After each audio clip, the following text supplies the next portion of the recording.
سلام همراهان عزیز گروه حقوقی صلحبان، من طهورا آمری هستم.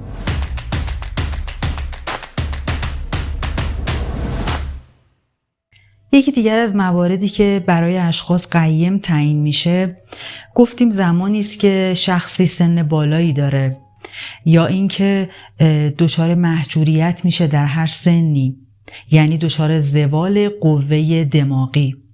فرض بفرمایید که پدری در سن 80 سالگی بر اثر آلزایمر محجور میشه و نیاز به قیم داره. ممکنه چند فرزند دختر یا پسر داشته باشه که همگی متقاضی قیمومت باشن.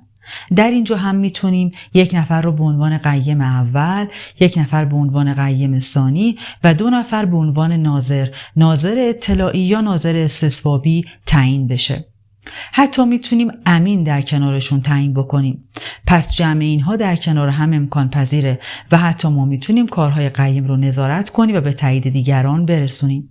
این نظارت باعث ایجاد امنیت و در واقع ایجاد اعتمادی بین طرفین میشه و باعث میشه که قیم کارهاش رو با نظارت دقیق انجام بده و هیچ گونه نقصی در عملکرد قیم ایجاد نشه.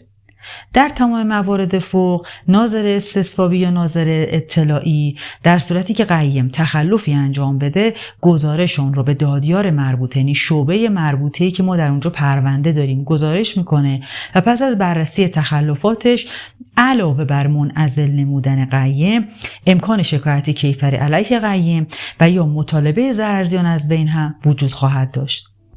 در مباحث بعدی بیشتر به این موضوعات خواهیم پرداخت. پس با ما همراه باشید.